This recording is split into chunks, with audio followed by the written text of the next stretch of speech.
तांदळाचे खिशीचे पापड करणार आहे। हे तांदूळ मी रेशनचा तांदूळ घेतला आहे। 3 दिवस हा तांदूळ भिजून घेतला, नंतर तो दळून आणला। आता इथं मसाला घेतला आहे। पापडखार घेतला आहे 1 चमचा, 1 चमचा ओवा पूड घेतली आहे आणि 1 चमचा तीळ घेतली आहे, 2 चमचे मीठ घेतलं आहे, अर्धा चमचा खसखस घेतली आहे आणि जिरे घेतले, बारीक करून घेतले जिरे, आणि पापडखार घेतला आहे 1.5 चमचा। आता इथं आपण हे पीठ काढून घेऊ। ज्या पातेल्याने पीठ मोजून घेतलं आहे त्याच पातेल्याने आता 2 पातेले पाणी घेणार आहे।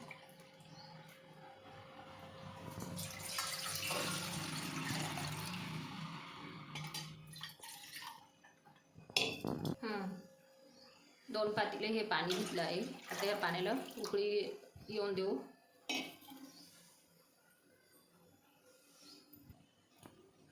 पाण्याला उकळी आली आहे, तर हा मसाला सर्व घेतला आहे तो टाकून घेऊ।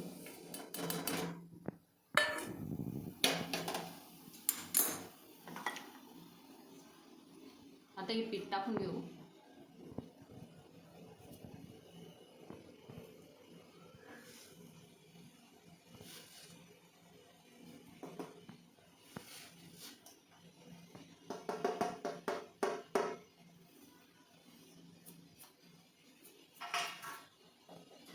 लाटणं घेतलंय मी इथं, लाटण्याने आता हे गिरवून घेऊ।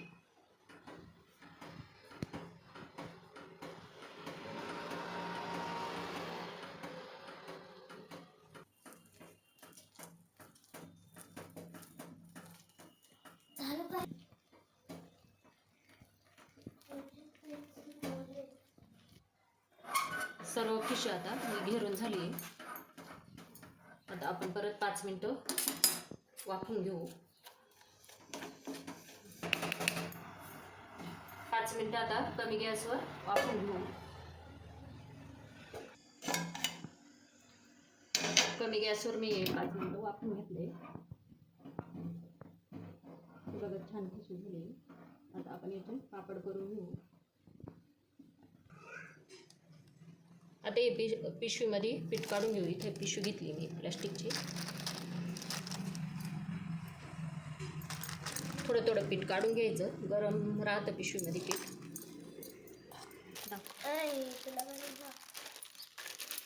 पीठ हे पिशवीत मी मऊ करून घेतलंय। पापड करून घेऊ। आता तेल घेतलंय, इथं थोडं तेल लावून घेऊ हाताला।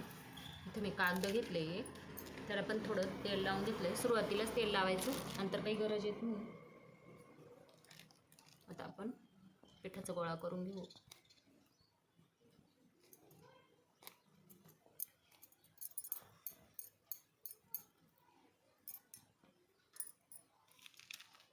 दुसरा कागद परत त्याच्यावर ठेवून घेऊ।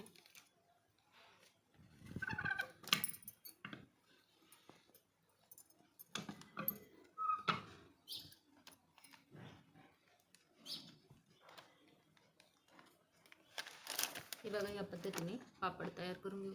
इथं कागद घेतलाय, त्याच्यावर टाकून घेऊ।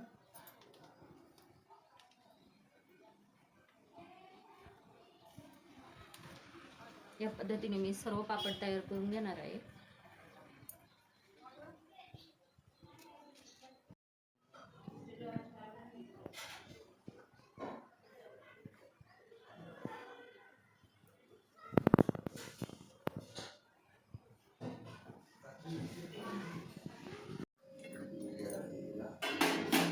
तांदळाचे हे पापड आपले वाळले।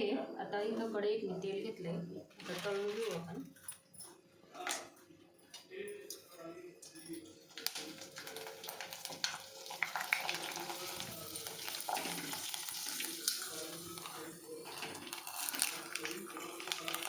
हे बघा केवढा पापड फुगला आहे।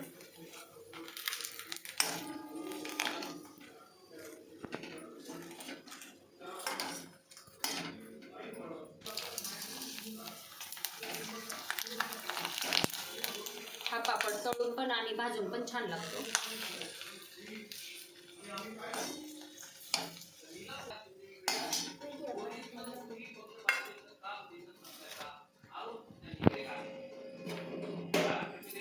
घ्यायचं